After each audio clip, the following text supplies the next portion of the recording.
of this Imam Hussein Maulid ceremony. It is my privilege to introduce Cassandra Farnandos, member of the Australian Parliament and member of the Australian Labor Party and a member of the Hood.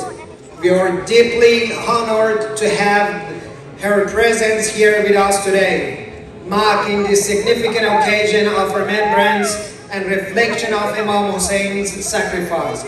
With respect and gratitude, I kindly extend an invitation to Cassandra Farnandos to join us on stage and deliver her speech.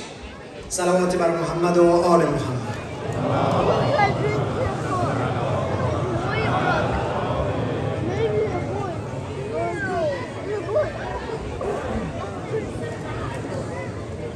Thank you. Assalamu alaikum, everyone. I would like to start off by acknowledging the traditional owners of the land on which we meet and pray today, and pay my respects to elders past, present and emerging. My name is Cassandra Farnandos and I am the federal member for Holt. If you live in Hampton Park, Narrowar South, Lynbrook, Lyndhurst, all of Cranbourne, all of Clyde, going all the way down to Jordan, I am your federal member of Parliament. Muharram and Ashur is a time to remember and reflect on the profound stands against injustice taken by Imam Hussein, a great man whose legacy continues to inspire millions around the world. When the corrupt and treacherous Yazid tried to seize Islam, Imam Hussein stood against great odds at the Battle of Karbala. At the battle, the Imam stood alongside many other members of Prophet Muhammad's family, peace be upon him, and paid the ultimate price trying to protect the ideals of Islam from corruption. His last words resonate throughout the ages. I would rather die a death of dignity than live a life of humiliation. Today, as we reflect on these sacrifices, we know how the legacy of his past affects the events of today. The events of the Battle of Karbala and the assassination of Ali at the Kufa Mosque continue to resonate, and today continues with the persecution of Shia Hazaras in Afghanistan. Every day I meet with countless people who live in my community who fear for the lives of their family, that if their family is sent back to the state controlled by a radical Islamist group, one not governed by the interest of all, but for the benefit of a certain group, they will be persecuted. When I was growing up, I saw my home torn apart by a 25-year-long civil war, where neighbour turned on neighbour due to differences in language and religion. The struggles against injustice is ongoing.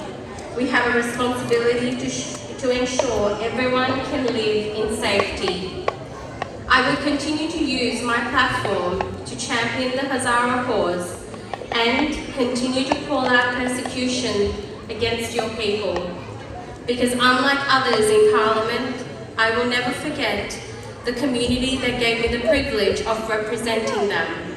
In words of Imam Hussein, do not be among those who are concerned about the sins of others while neglectfully of their own sins. In Australia, we must strive for unity and solidarity, recognising that we are stronger as a nation when we stand united. The Labor Party has always championed the cause of justice and human rights. Our work transitioning temporary protection visas and chefs to permanent residency, and our commitment to increasing the humanitarian visa intake to the highest level in 40 years shows our dedication to supporting those fleeing persecution. I know the conflict in Gaza has pained many in our community. It has broken my heart to wake up and see the images of dead children and women. However, we must be realistic on what the Australian government can achieve. The conflict will not be solved from the Parliament of Australia, but by working together with international partners in Jordan, Egypt and Europe. We can reduce the suffering of the Palestinian people. As demonstrated by the government's vote at the United Nations General Assembly, we are using Australia's voice to advocate for an immediate humanitarian ceasefire and a pathway out of this conflict. Since day one, the Australian government has called for Israel to uphold international law and to abide by the rulings of the International Court of Justice. We have increased our humanitarian aid by 250% to Gaza this year, providing vital food and medical supplies to those in need. Beyond the immediate crisis, we need to break the cycle of violence and chart a pathway to a long-term peace in the region. The government has consistently been advocating to remove any barriers that stand in the way of a two-state solution.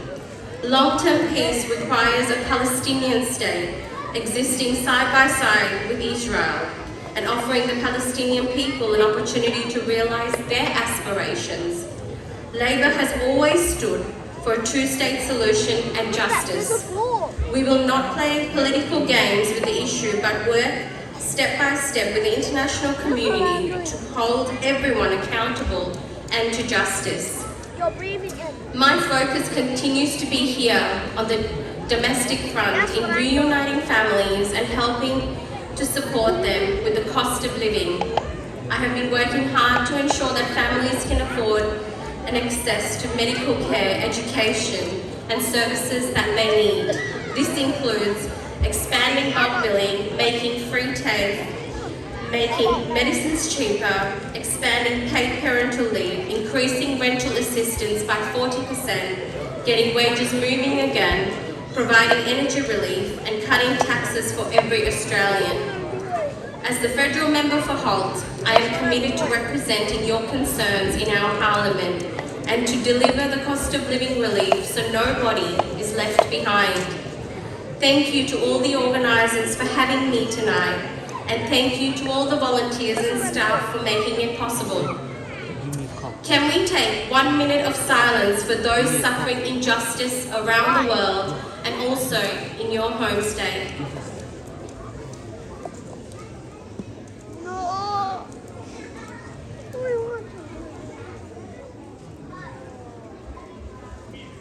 That's my brother.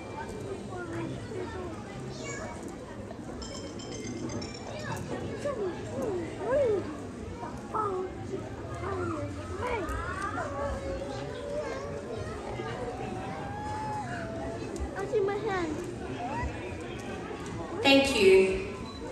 I would like to say, like many of you before me, I too wasn't born in Australia.